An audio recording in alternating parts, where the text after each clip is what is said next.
Hello everyone, it was my birthday on Tuesday and I got a few things as gifts to myself that I'd like to come here and share with you guys because I actually need your help with something. But before I do that, I just want to let you guys know that if you missed my little post that I put in the community tab this week, I did not start my tomatoes on my birthday this year like I did last year. It was a very ugly, rainy, snowy day and I just didn't find the motivation within myself to do it. So I thought that I would delay a few days and start on the weekend. Plus I was kind of busy on the day of my birthday, so it worked out the way it had to work out. But it is sunny today. I'm already feeling motivated again, but I will definitely keep you updated and I will show you when I'm doing because I want to share with you the varieties that I'm growing. So with that out of the way, I want to show you what I got for my birthday. Some of you actually made a few comments when I was wearing this little sweater on some of my videos that you liked it and you were interested in maybe purchasing to help supporting my channel. I am super grateful for that and I decided to actually get some other ones for my birthday as a gift to myself, but also as samples, so we could try to see what would be a good fit for the channel. So let me show you what I got and I'll need your help deciding. This is the first one I got, and the reason why I didn't even say anything, I just want to kind of wear it, is because the first thing with this one that I'm grateful that you guys liked it. I don't like it as much because if you can see here in the print, there's these like black linings that were not originally in my logo. When I uploaded the image in there, I didn't see, but once it got delivered to me, it was looking like this. Most people say it is fine, you can really see it from the far and they liked it anyway, but let me show you how it's supposed to look like. So I got this one here. This is just a regular shirt. The color is not great. I should have ordered white, but I wanted to see how it looked on beige. But you see how there's no lines on this, it's just different coloring. That's what I wanted. This is my logo. I paid a local artist to do it, Ali. She's amazing, so very happy with the results, and I'm glad that this new print that I got actually shows the logo as it is. So I decided to get a few different sweatshirts because I love wearing them. I also wanted different colors and I really like this one. So this is my favorite so far. I ordered a green and a blue that I'll show you in a minute, and this one has my logo in reverse. So the name here, Mars Garden Kitchen, is in white so you can see against the green, but I really like the way the green looks against the other green. I just got it out of the box today, so I wanted to share with you guys before I even wash it and see how it goes, especially just for the model and colors and stuff like that. So I like this one. It has a hood, a little pocket for hands if you get cold. This was the first one and I got it in small, but I think it's too small. I briefly tried it. It runs in the small side, so it was a little tight on me. This one that I got from the other company was actually too big. I got it on medium and it was huge, so it's a great thing that I'm ordering them before because I can let you guys know if I have them available. Oh, this one runs big, or this one runs on the smaller side, so it's all part of the process. Then I have this blue one here that actually my fiance Danny really likes, and he said he wants to get one too. This has the logo on the back. But it's blue on blue, which I really like too, to have the blue against the dark blue, and the front is just a regular blue sweater. So what I need your help with is to let me know if this would be something that you are interested in, if you like the way it looks. I really like these colors. Unfortunately, my logo does not look very great in lighter colors. You can see this beige here. It kind of just fades. And then I looked on more springy colors, and which was, more pastel. It didn't look good. I think it will really, because of the palette that I have, will look better in darker things or against white. So that's it. If you can let me know in the comments below what you think, if you like it, if this would be something you're interested in, I would be super grateful to know. And I am going to wash those and wear them a little bit to see if I really like this company, or if the material keeps going good and the logo keeps going well, and then we'll see how to move on from there. Alright, with that to the side, I'm gonna put it all back here. Let me show you the other stuff that I got, which is actually something I'm super excited about. If you've been watching my other videos and following the channel for a little while, you know that I decided to grow the flowers for my wedding this year, and I'm going to make all the arrangements and all the bouquets myself. So I decided to get this book from Floret so I can start practicing and learning how to make nice arrangements. If you don't know about Floret, Erin, she's a flower farmer. Oops, I will show you. It comes with some stuff, so I'm going to show you in a minute. She's a flower farmer. I think she's in Washington, and she has an amazing seed shop for flowers. I already got some seeds from her this year, and I really like all the selection that she has. And then I decided to watch her documentary on HBO. I didn't even know she had a documentary, but it's called Growing Florette on HBO Max. If you have an opportunity, you can watch. And then I really connected with her story and I wanted to support her, so I decided to buy her books. And I bought this straight from her website, so it came signed, and then comes with this beautiful little bookmark and a package of seeds. This one is called A Year in Flowers, which is about seasonal bouquets. It is gorgeous. It's actually a lot better than I thought. She goes through so much detail. Hopefully you guys can see it because I'm looking back, but it has beautiful pictures, and then she has even like ingredients of what she uses in the bouquets and all of the varieties, so it's super helpful. The first part of the book, it's about just like mechanics or how to make the bouquets, how you actually assemble it, and how to make it look nice and full, techniques and methods that you use. Also, she has a bunch of stuff on materials that you need. Let's see if I can find, which I thought was very helpful. She'll show here all the stuff that she uses. So it's pretty cool. And there's obviously gorgeous photography. If you follow her on Instagram, you know they have beautiful pictures there too. The second part of the book is actually showing seasonal bouquets, and it goes by season to spring, summer, fall, and winter. She has different stuff for everything, and then it shows you all these little combinations of things that goes all together. I love it. I really like photography, so just the aesthetics of this book is completely amazing. And I love that she puts all the varieties that she uses, and a lot of them are also available on her website, which is pretty good. So this was number one gift. And then I decided to buy the other book that she has too, which is Discovering Dahlias. If you watched my garden tours last year, you saw that I actually grew one dahlia that I completely fell in love with all the symmetry and the beauty of the blooms, and it blooms all summer long, all the way into frost. So I wanted to grow more. I actually ended up getting a lot more tubers, even before knowing that I was, deciding that I was going to grow the flowers for a wedding. But I have some space for them in the plot.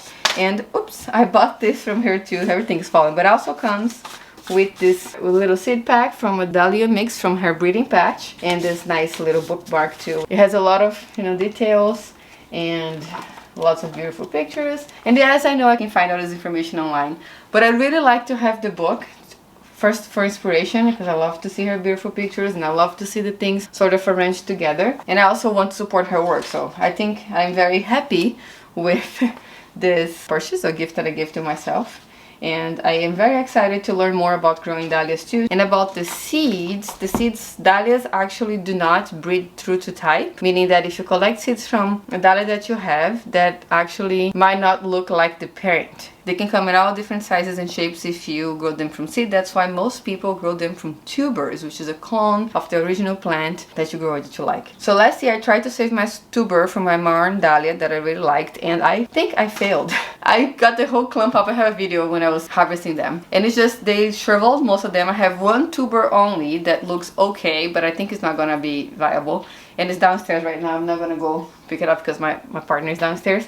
But it doesn't look great. I don't have a lot of expectations. But I also decided to save seeds from that dahlia, knowing that might not be true to type. So this is, I'm going to put it in my hand. Those are the dahlia seeds that I saved from the last blooms when I collected the tuber. So this is all the little dried plant material before from the pods that I got. I got 2 heads. And then I opened them. Some of the seeds were not fully formed. They were too small and skinny. It's hard to see here, but you would see the difference. The ones that are good are a lot thicker, and they look like they have the little germ on them, so they are viable. I was actually happy to see this. They look good. This was correct. Once I got this dahlia seed pack, I opened up, and they look exactly the same. I'm not gonna open right now, but I have already sprouted some of those because I'm also very curious, and I wanted to sprout them, so I have them here. I wanted to see if they were viable. I put them in a little paper towel inside a Ziploc bag that I'm gonna reuse after, and I kept it moist downstairs in my grow rack for maybe about a week now.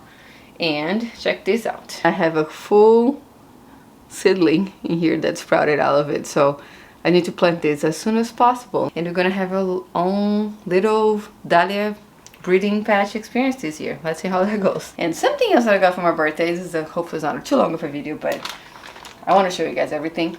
There are some tubers. I got tubers. It came just today, and this is a cut flower collection from Arrowhead Farms. I actually ordered them to come earlier. They have an option there. They can choose the shipping date. Usually when you order dahlia tubers, they will get shipped to you about April and May here in New York City, depending on Arizona or in 7B. But last year I got my dahlia tubers around mid-April and early May from 2 different places. I got from Hudson Valley Seed Company last year too, and 2 from Bear Creek Farm. I am not planning to plant them earlier outside because dahlias really like it warm, but I'm planning to pre-sprout them inside. I watched a video from Laura at Garden Answer. I can link it in the description box below here if you also want to watch it, where she pre-sprouts her dahlias to give them a head start, and then she pots them to have them a little bit bigger when it's time to get them into the garden. Her method is just to lay the tubers in a little tray with soil, with the ice outside facing up, and then cover the tubers a little bit with the soil so it doesn't dry out. Put the eyes under the grow lights so the stimulation from the lights should help waking up the tuber. But here at Floret, when I was reading the book from Erin, she actually has a section here where she talks about cuttings, and she tells to wake them up in a different way. So she says to put in little pots like this, little ones, straight up, and leave the eyes outside. I'm gonna try both methods because, you know, I like experimenting with things. And all these tubers here came in different sizes. I have little ones and I have a huge one down there too. And I'm gonna put the small ones in little pots facing up just like in Floret, and the 2 big ones I'm gonna lay them in a little container. I have them in here. I'm gonna use this because that's where I have just a takeout container. Put them in soil, bury a little bit, and leave the neck and the eye exposed. Let me go over the varieties that I have here real quick, because since I got this early and I got these big pots to try to give them a head start, I might be able to have some dahlias for our wedding. So we'll see how it goes. It's gonna be an experiment, as everything in my garden. I'm always experimenting with things. But the Good Flower collection here that I picked, I could not choose the varieties, but I was very excited to see that she sent me amazing varieties. I'll share them with you guys now. I'll put the pictures on the screen. So the first one here is the Marn Dahlia, which I'm very happy about because it's the one I grew last year, fell in love with, and lost a tuber. And I didn't buy another one after because I thought I could save mine, but I don't think it's gonna work out. So I'm very happy that I got another one. And I also got this one here, Linda's Baby, which is a very pretty pink coral color. I think it will go very well with the stuff that I got for the wedding too. And I have Peaches and Cream, which is really cool because this is a famous, I guess, variety. And I tried to buy from a few places and they were sold out. I was so excited to actually get them in this Cut Flower Collection variety from Arrowhead Farm. So that's cool. I can't wait to see how that looks like. And I also have Colorado Classic. Now this is one that I would never buy. I'm not a super huge fan of pink like that, but trying to be open here, and I'm gonna grow it anyway and see how it looks like. I guess a good thing of buying these assorted things is that sometimes will come with things that you'll never pick and find, you know, discover that you actually like it. So let's see how it goes with this one. And then there is also this Ivanette tuber. This is a purple one. It's kind of pretty too. I think it's gonna look very nice. It's gonna go very well with the other colors that came in this mix. And the last one is something that I had actually bought from Bear Creek Farm for this year, so I'm gonna have 2. It's called Feline Yvonne tuber. So this one's a huge tuber. This one's definitely gonna go here on this. And this has a very nice color. It's supposed to look like the American Dawn Dahlia, but it has more like a raspberry purple color that I prefer than the bright pink of the Colorado Classic, but we'll see how it goes. Maybe I like the Colorado Classic better. I don't know. I'm very excited to plant all of this and see how they're gonna do. So the plan is I'm gonna pre-sprout them. It can take up 2 to 3 weeks. It's already mid-March, so they may all only come out in April. And then after that, I'm going to pot them up into this big 1-gallon pots. I got this on Amazon. You can share the link in the description box down below. Also the links to the books and everything too. I'm gonna grow them in here in my basement under grow lights. I have a higher section in the bottom of my rack. All the way into May probably, when it gets warm enough that they will be happy outside. Then I'm gonna plant from here straight to the ground and see how it goes. And then the last thing I got from the garden, real quick, are more seeds from Floret. So actually when I got the books, I couldn't control myself. I got some seeds. I always get extra seeds. And I will show you guys real quick because they're gonna also be in their wedding selection. I got the Dahlias B-Mix that they had there. I think sold out now. Then I have the Zinnia Cinderella Peach. And then I have this California Poppy Thai Silk Pink Champagne. So this is supposed to actually bloom all summer long, so I'm excited to see how it goes. I got this Sunset Mix Status. I really like Status because it's great as a dried flower, and I was looking to buy the apricot one and it was sold out at Joni, so this one looked similar enough, so I bought this one. And I have this pincushion flower, or this Scabiosa, and this is white. It's called Snow Maiden. Few of you guys mentioned that there's not too much white in my wedding selection. It should still look like a wedding. That's true. So I decided to get some more white stuff. And I also forgot to talk about the cosmos on that video. So I am also planning on growing cosmos for the wedding. So I have this apricota variety. I'm doing this afternoon white. I saw it actually in lots of weddings that I went to last year here in New York, so it's a popular one and it's beautiful. I seen the size and how the bloom looks like, and I wanted to grow that too.